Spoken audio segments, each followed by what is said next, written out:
여러분 안녕하세요. 오늘은 여러분들과 데살로니가전서 4장 9절에서 18절 같이 보도록 하겠습니다. 9절부터 12절 같이 보도록 하겠습니다. 형제 사랑에 관하여는 너에게 쓸 것이 없음은 너희들 자신이 하나님의 가르침을 받아 서로 사랑함이라. 너희가 온 마게도냐 모든 형제에 대하여 과연 이것을 행하였도다. 형제들아 권하노니 더욱 그렇게 하고 또 너에게 명한 것 같이 조용히 자기 일을 하고 너희 손으로 일하는 것을 힘쓰라. 이는 외인에 대하여 단정히 행하고 또한 아무 궁핍이 없게 하려 함이라. 오늘 바울 사도는 특별히 데살로니가 교회 사람들에게 이렇게 이야기를 합니다. 서로 하나님의 사랑을 실천하라고 이야기를 하죠. 하지만 사도 바울이 굉장히 부드럽고 친절하게 이들에게 권면을 합니다.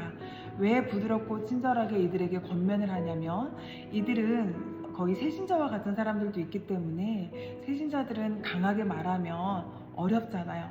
그러니까 가장 따뜻하게, 가장 상처받지 않게 이들에게 칭찬도 합니다. 너희들이 하나님의 뜻대로 살려고 애쓰는 것을 안다 라고 격려하면서, 하지만 11절에 너에게 명한 것 같이 조용히 자기 일을 하고 너의 손으로 일하기를 힘쓰라 라고 얘기를 합니다.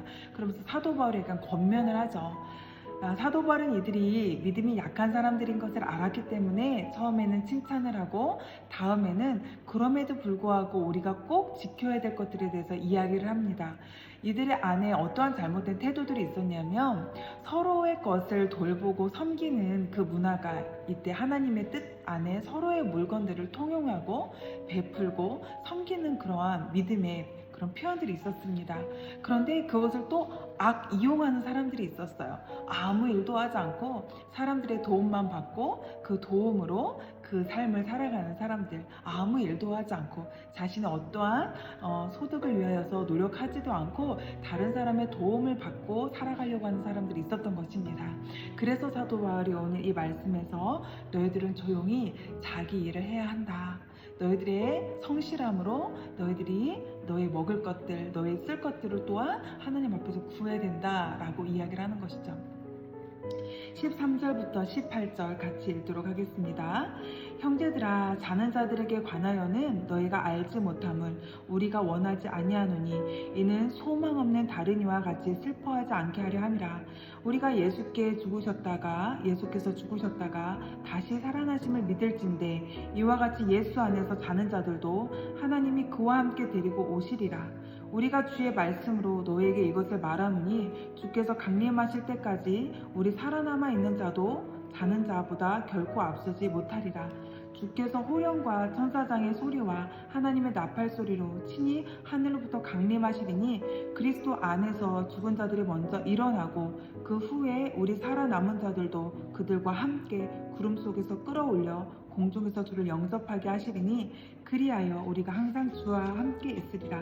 그러므로 이러한 말로 서로 위로하라 라고 이야기를 합니다. 여기서 여러분들 자는 자들이라는 말들이 나오죠. 13절에 자는 자들은요, 죽은 사람들을 의미합니다. 예수님을 믿지 않는 사람들에게 죽음은 정말 슬프고 두려운 일이지만 그리스도인들에게 죽음은 새로운 시작인 것입니다.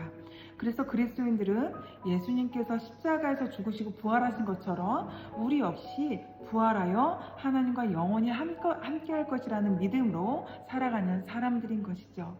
부활의 소망을 가진 그리스도인들에게는 죽음은 더는 두려움이 아닌 어떠한 소망이 될 수도 있는 것입니다. 그렇기 때문에 우리는 어떤 어려움이나 또 힘든 일이 와도 우리는 이 사명을 붙들고 살아가야 하는 천국 시민권자인 것이죠. 믿는 자들과 믿지 않는 자들의 마지막이 다르다라고 합니다. 어떻게 다른가? 믿는 자들은 죽기 전에 그렇게 두려워하는 모습이 많이 없다라고 해요. 그런데 예수를 믿지 않는 자들은 굉장히 죽음 전에 두려움을 많이 갖는다라고 합니다. 그래서 자는 자라는 표현으로도 하셨던 것 같습니다. 여러분들은, 이 영상을 보는 여러분들은 분명 예수 그리스도를 믿는 믿음의 사람들이기 때문에 부활이 여러분들에게 선물되어질 것을 믿습니다. 오늘 또 한 친구의 간증을 좀 나누고 싶은데요. 중3 친구의 간증입니다. 저는 아침에 일어나는 것이 많이 힘듭니다. 엄마가 저를 깨우고 나서 일을 나가시면 일하는 중에 담임 선생님께서 제가 아직 학교 오지 않았다는 전화나 메시지를 자주 받으십니다. 심지어 일을 마치고 돌아오신 엄마가 자고 있는 저를 깨워주셔서 간신히 학교에 간 적이 있습니다. 학교 끝나고 바로 학원에 갔다 오면 저녁 9시가 넘는데 컴퓨터로 게임을 하면 온라인 채팅이 끝도 없이 길어지기 때문에 12시 전에도 끄기가 힘듭니다. 너 그러다 키 안 큰다? 그러니까 아침에 늦게 일어나지? 라는 잔소리도 한 귀로 듣고 한 귀로 흘립니다. 게임은 조금만 더 하고 이길 것 같으니까 계속하고 그 게임 속에서 만난 친구들과 웃고 떠들고 저희 전술에 인정받는 것도 너무나 좋습니다. 그렇게 늦게 자니 아침에 엄마가 깨워주신데도 더 자고 싶어서 이불을 뒤집어 쓰거나 못 들은 척 눈을 감고 있다가 엄마에게 등짝 스매싱을 당하기도 합니다. 오늘 큐티 본문에서 또 너에게 명한 것 같이 조용히 자기 일을 하고 너의 손으로 일하기를 힘쓰라 라고 하시는데 자기 일과 너의 손이라는 단어가 계속해서 제 머릿속에 맴돕니다. 하나님을 믿는 자, 제가 왜 이렇게 늦게 일어날까 가만가만 말씀으로 생각해보니 등교 시간에 맞춰 일어나는 자기 일, 자기 일을 오직 엄마 손에 맡기고 있었구나라는 생각을 했습니다. 큐티를 하니 신기하게 깨닫지 못했던 것들을 깨닫게 되는 일들이 있는 것을 보게 됩니다. 이제는 엄마 손이 아니라 저의 손으로 휴대폰 알림과 시계 알람을 맞춰놓고 저의 자기 일, 기상과 정시 등근을 실천하겠습니다. 네, 그래서 이 친구의 적용은 시계 알람과 휴대폰 알람을 10분 간격으로 여러 개 설정해두고 잠들겠습니다. 부모님과 약속한 시간이 지나면 과감하게 게임을 종료하겠습니다 라고 나누었습니다. 네, 어떻습니까 여러분? 이렇게 큐티에는 힘이 있습니다. 등짝 스매싱으로 맨날 나의 자기 일, 내가 맡은 일, 오늘 데살로니가 전서에서 자기 일에 힘쓰라고 했잖아요. 그 자기 일을 누구에게 맡겼죠? 네, 엄마에게 맡겼던 것이죠.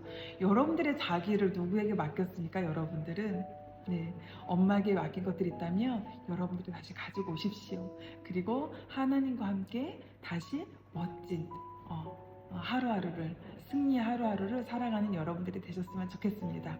오늘도 여러분 이 묵상과 함께 우리 하루를 멋지게 하나님께 올려드리는 시간 됐으면 좋겠습니다. 여러분 감사합니다.